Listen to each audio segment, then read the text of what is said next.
Good morning, students. Welcome to all of you in New Rajasthan Public School online classes. Dear students, हम class 10th SST पढ़ रहे हैं.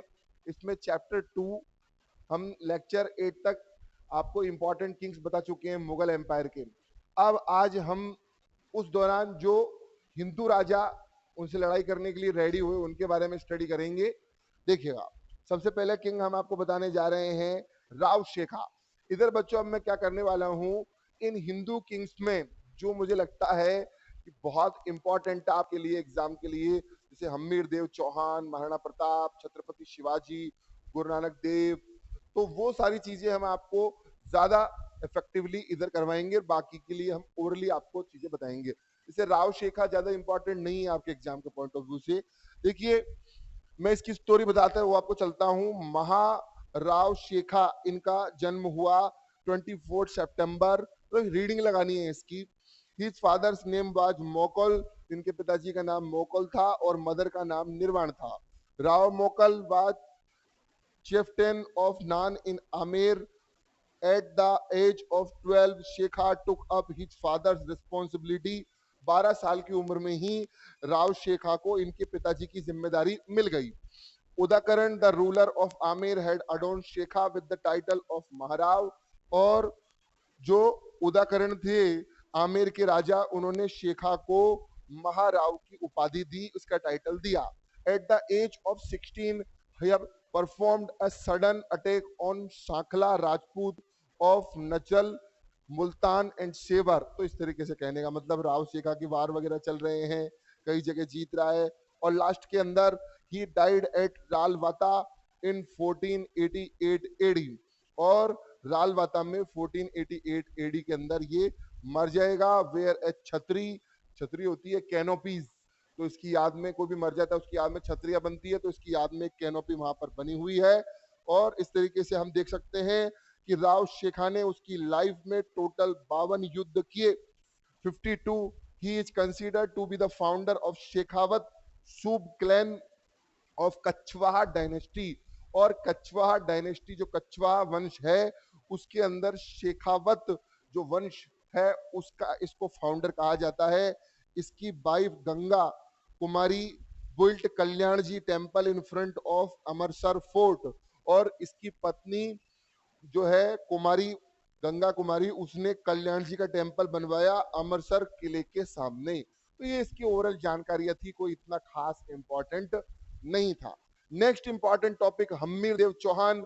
तो बच्चों, हम्मीर देव चौहान को भी मैं ओरली निकाल के जाऊंगा. कारण इसका बड़ा क्लियर है कि जब मैं आपको खिलजी पढ़ा रहा था तो मैंने हम्मीर देव चौहान उसी टाइम पे आपको क्लियर कर दिया था. हमने आपको क्या बताया, हम्मीर देव चौहान कहाँ के थे, रणथंबोर के किंग थे. इनके किले को, इनके रणथंबोर को जीतने की कोशिश कौन कर रहे थे, खिलजी. खिलजियों में सबसे पहले खिलजी डायनेस्टी का फाउंडर जलालुद्दीन खिलजी, जो कि अलाउद्दीन के चाचा था, उसने इसके ऊपर अटैक किया, लेकिन वो इसके अंदर सक्सेसफुल नहीं रहा. उसके बाद में बैड तरीके की डिसिटीफुल प्लान पॉलिटिक्स करके अलाउद्दीन खिलजी कई दिनों तक किले के बाहर घेरा डाल के, अब देखिए मैं ये सब क्यों बता रहा हूँ आपको, इसलिए बता रहा हूँ क्योंकि यही सब दे रखा है हम्मीर देव चौहान के अंदर.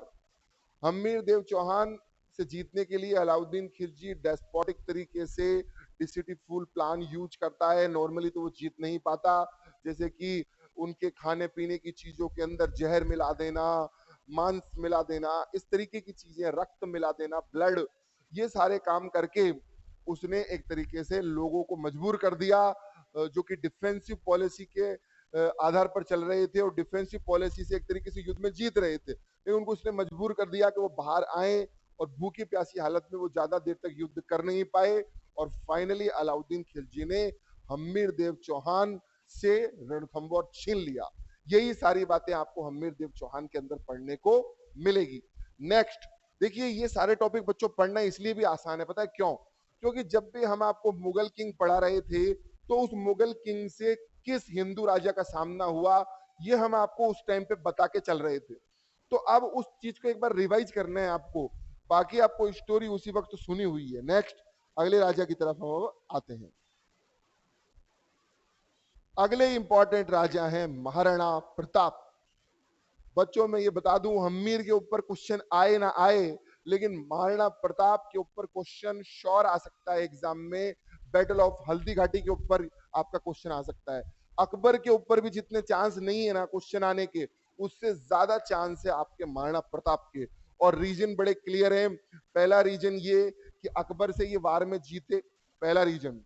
दूसरा, अपन राजस्थान के अंदर रह रहे हैं, राजस्थान का बोर्ड एक्सेक्टर दे रहे हैं, और राजस्थान की एक ग्रेटर पर्सनैलिटी है महाराणा प्रताप। तो ये क्वेश्चन आपसे पूछा जाने का बहुत ही ज्यादा चांस है। तो महाराणा प्रताप को ध्यान से पढ़ना, इसको लर्न कर लेना, इसके ऊपर शॉर्ट नोट भी लिखना। आप देखिए, महाराणा प्रताप, मैं कह सकता हूं कि इस चैप्टर का सबसे इंपॉर्टेंट पॉइंट है ये।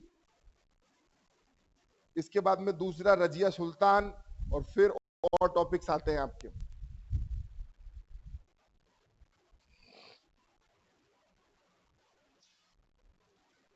देखिएगा, महाराणा प्रताप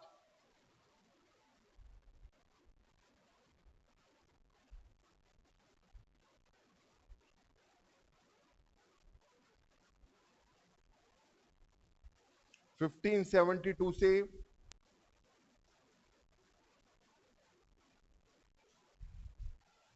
1597 एडी। देखिएगा, कुछ चीजें जो मुझे ओरली निकालनी है बच्चों में ओरली निकालूंगा, और बाकी जो मुझे यहाँ पर पॉइंट्स में बताना है वो पॉइंट्स में बताएंगे। लेकिन आप जब राइट करें इसका आंसर बोर्ड में अपनी कॉपी में, तो जो ओरल बता रहा हूं वो भी आपको इसके अंदर लिखना है, जो रिटर्न हम आपको नोट्स में बता रहे हैं वो भी लिखना है। देखिए, महाराणा प्रताप, ओरल वो बताई जाती है जो स्टोरी की तरह चीजें होती है, तो वो बता रहे हैं आपको महाराणा प्रताप का जन्म संडे के दिन हुआ, सुकून वाले दिन, 9 मई 1540 के दिन। अगर हम हिंदू कैलेंडर की बात करें तो विक्रम संवत के अंदर हुआ 1597 में, ज्येष्ठ शुक्ल तृतीया के दिन, इन बादल महल ऑफ कुंभलगढ़ फोर्ट, कुंभलगढ़ जो किला है उसके बादल महल के अंदर इनका जन्म हुआ। Pratap was the eldest son of Uday Singh, महान राजा उदय सिंह के बड़े बेटे थे Maharana Pratap. His mother's name was Jaiwanta Bai. अब ये सारी चीजें आपको पता होनी चाहिए। अगर किसी बच्चे को केबीसी खेलने का इंटरेस्ट है, क्विज खेलने का इंटरेस्ट है, तो ये क्वेश्चन बनते हैं कि बताइए महाराणा प्रताप की माता का नाम क्या था, छत्रपति शिवाजी की मदर का क्या नाम था। क्योंकि ये मदर्स इसलिए पॉपुलर क्योंकि इन्होंने इतने महान बच्चे की परवरिश की। Next, and she was the daughter of Pali king Akhe Raj Songara Chauhan, और इनकी माता पाली के राजा अखे राज चौहान की बेटी थी। The childhood of Maharana Pratap past in Kumbhalgarh fort, तो इस तरीके से महाराणा प्रताप का बचपन कुंभलगढ़ किले के अंदर गुजरा। Next, Maharana Pratap got married to Ajabde Panwar in 1557 AD, Ajabde Panwar से इनका विवाह हुआ 1557 एडी के अंदर। And she give birth to Amar Singh on 16 March 1559 AD, और इन्होंने अमर सिंह को जन्म दिया 16 मार्च 1559 एडी को। तो एक तरीके से आपको इधर पता चला कि महाराणा प्रताप के बेटे का नाम क्या है, अमर सिंह, पिता का नाम क्या है, उदय सिंह, मदर का नाम क्या है, जयवंता बाई। जन्म कहाँ हुआ, कुंभलगढ़ के बादल महल के अंदर। कब हुआ, तो आपको विक्रम संवत 1597 ज्येष्ठ शुक्ल तृतीया के दिन। तो ये तो था इनका इंट्रोडक्टरी पार्ट, बिल्कुल इनिशियल। अब आते हैं महाराणा प्रताप की पॉलिटिक्स के ऊपर। तो देखिएगा, when Maharana Pratap was 32 years old, his father died, जब महाराणा प्रताप 32 साल के थे। अब देखिएगा, अपन कई राजाओं को देखते हैं कि उनको उनका कोरोनेशन काफी जल्दी हो जाता है, जैसे अकबर का तो 13 साल की उम्र में ही हो गया। और भी हम कई राजा देखते हैं जिनका बहुत जल्दी राज्याभिषेक हो जाता है, लेकिन महाराणा प्रताप का एक अच्छी एज के अंदर हुआ। आप उसको एक एक्सपीरियंस एज बोल सकते हो जिसके अंदर इनको सत्ता मिली है, और कहीं ना कहीं ये रीजन भी हो सकता है जो ये अकबर के ऊपर भारी पड़े। नेक्स्ट, तो महाराणा प्रताप को जब राज सिंहासन मिला तो ये 32 साल के थे। इनके पिताजी की मृत्यु हुई 28 फरवरी 1572 एडी के अंदर, गोगुंदा के अंदर। जिस दिन इनके पिता की मृत्यु हुई ना, उसी दिन गोगुंदा में इनका राज्याभिषेक हुआ, और फेस्टिव हॉलीडे उस दिन था। Uday Singh was cremated in Gogunda itself. Uday Singh को, जो उदय सिंह का जो क्या कहते हैं अंतिम संस्कार, क्रिमेशन बोलते हैं, अंतिम संस्कार, तो उनका फ्यूनरल गोगुंदा के अंदर हुआ।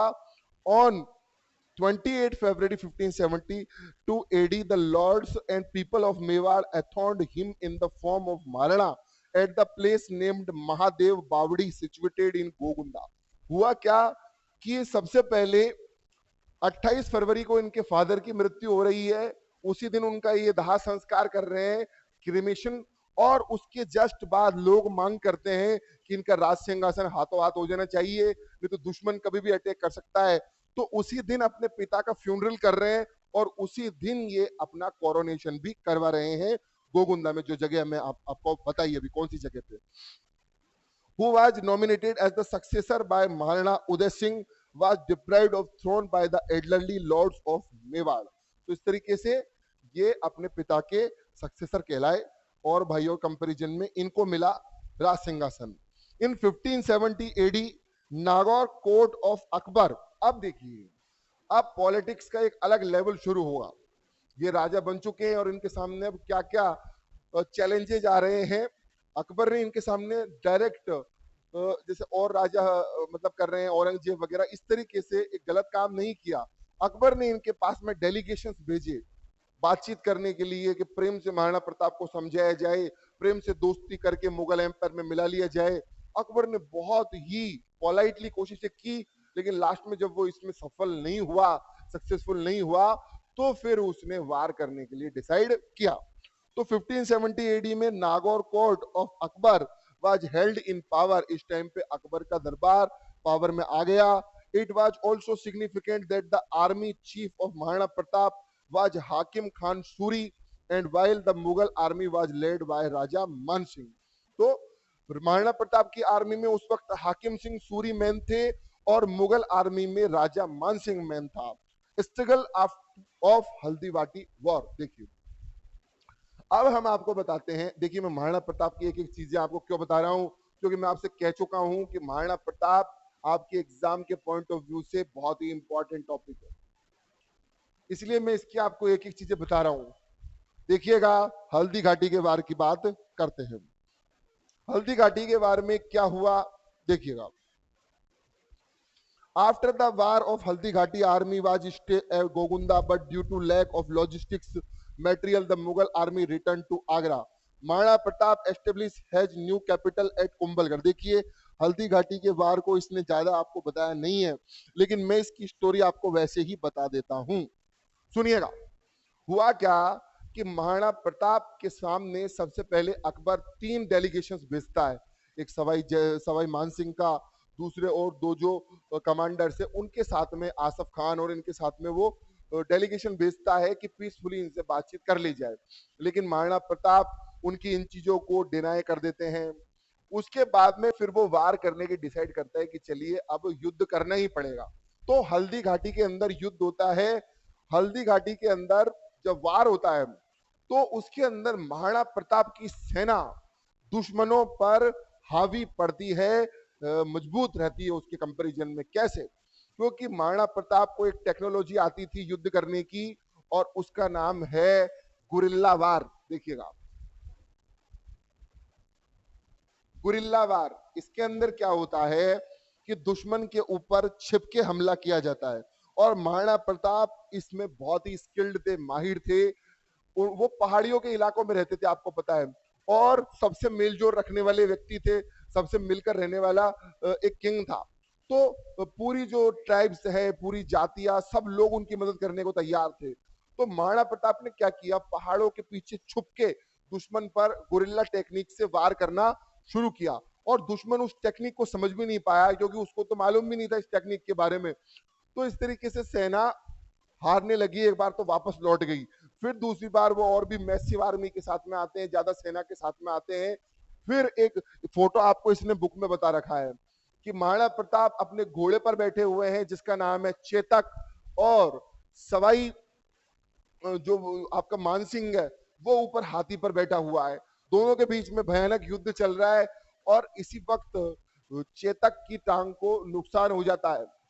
चेतक इनकी टांग को कैसे नुकसान होता है? महाराणा प्रताप क्या करते हैं, अपनी तलवार लेते हैं, उनका घोड़ा एकदम से जो हाथी पे वो बैठा रहता है ना मानसिंह, उधर छलांग लगाता है और वो तलवार से उसका सिर काटने ही वाले होते हैं, और इतने में ही वो घोड़े की टांग पर तलवार चला देता है ना मानसिंह उसको रोकने के लिए, और इसके अंदर चेतक की मृत्यु हो जाती है। चेतक पहले घायल होता है और फिर उसके बाद में चेतक की डेथ हो जाती है, और इसका महाराणा प्रताप बहुत दुख मनाते हैं, बहुत सोरो करते हैं इस चीज का। क्यों? क्योंकि महाराणा प्रताप के बेटे की तरह था चेतक, उसको बहुत लाड़ प्यार से रखते वो। उसके बाद में वो थोड़े कमजोर होकर जमीन पर गिर जाते हैं। फिर उनके पास में झाला मानसिंह आता है।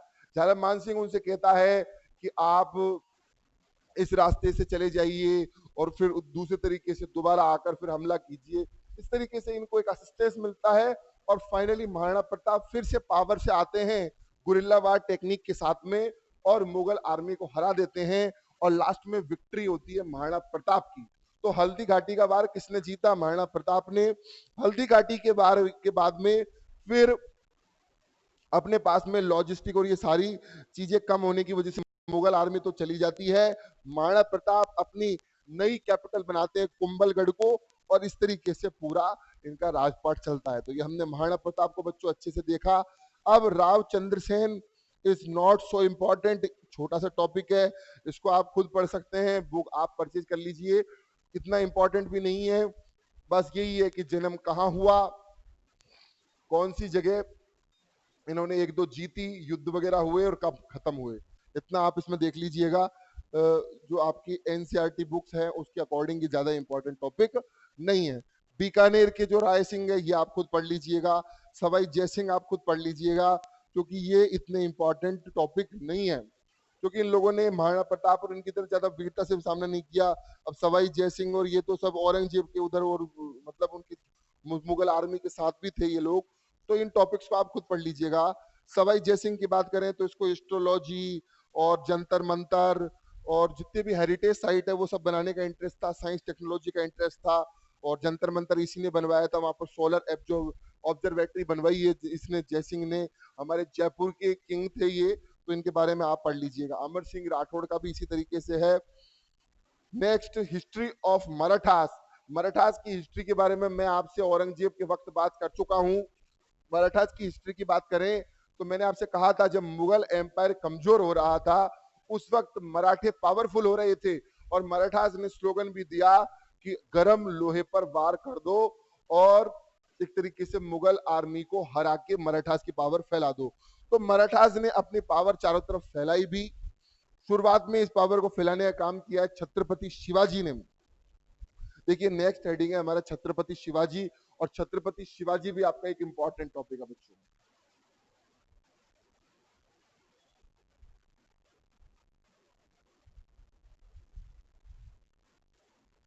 Chhatrapati Shivaji is a important topic of you. देखिएगा कब से कब तक, 1627 से लेके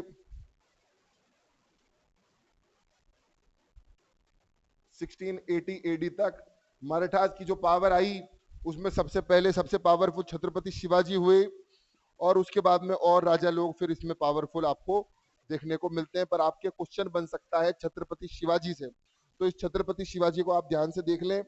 फिर कुछ विजयनगर एम्पायर, बेमनी एम्पायर, ये सब भी आपको थोड़ा बहुत देखना है।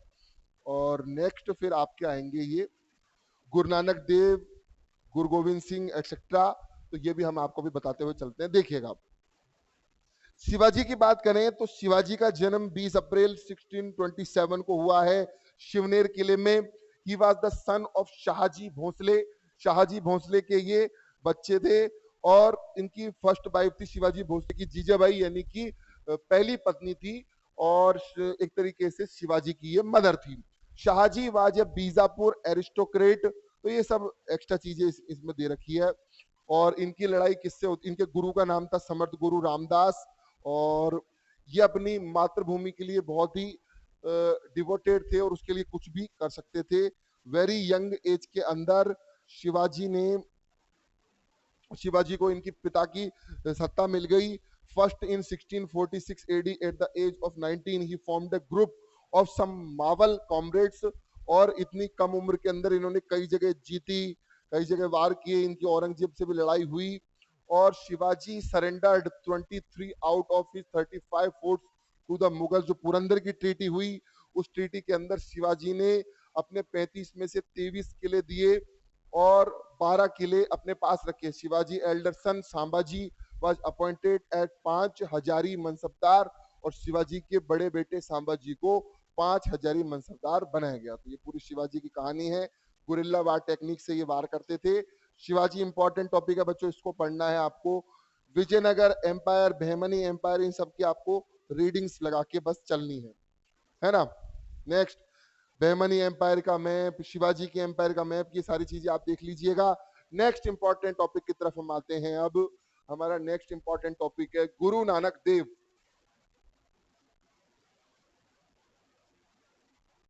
शिवाजी के बारे में और एक्स्ट्रा जानकारी मैं आपको औरंगजेब के टाइम पे भी दे चुका हूं।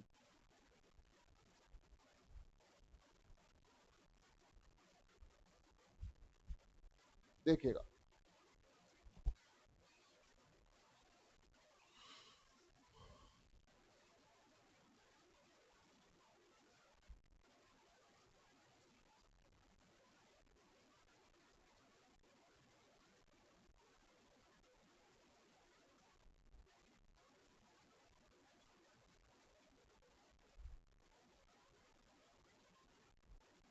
Influence and development of Sikhism.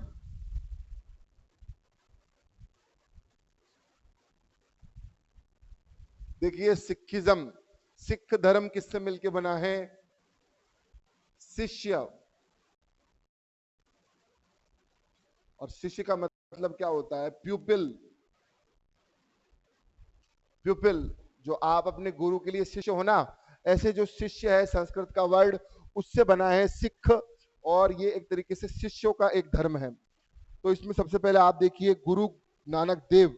गुरु नानक देव की बात करें तो देखिए मैं आपको ये स्टोरी बता देता हूं। उस टाइम पे क्या है, उस टाइम पे मुगल एम्पायर बहुत पावरफुल होता जा रहा है, धर्म की रक्षा भी करना जरूरी है। और मुगल एम्पायर के अंदर औरंगजेब बहुत सारी एट्रोसिटीज कर रहा है।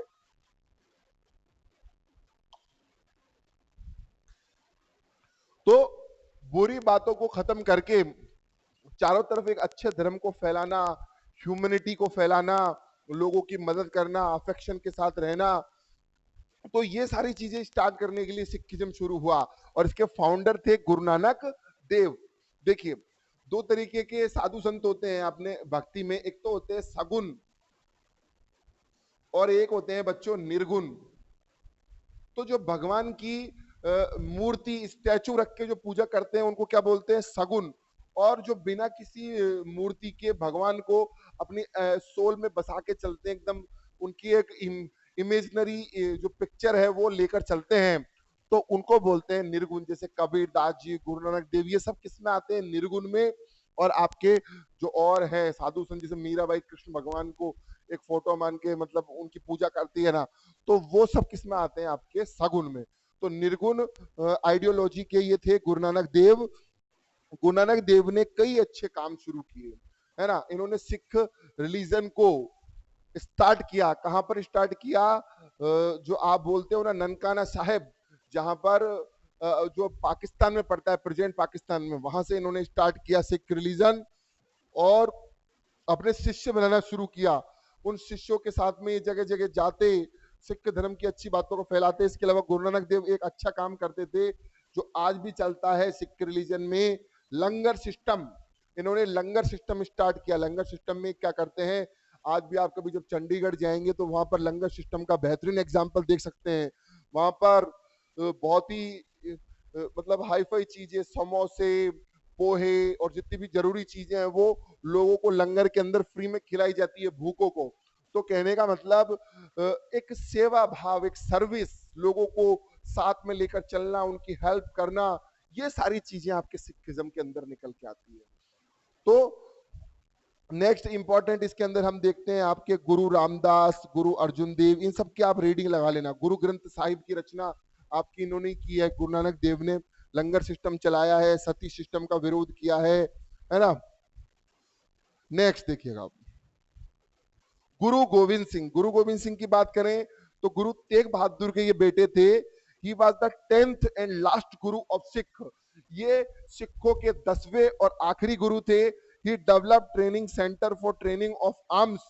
और देखिए गुरु नानक देव ने तो क्या किया, लोगों को अच्छे काम करने का मैसेज पहुंचाया, लंगर सिस्टम और ये सारी चीजें।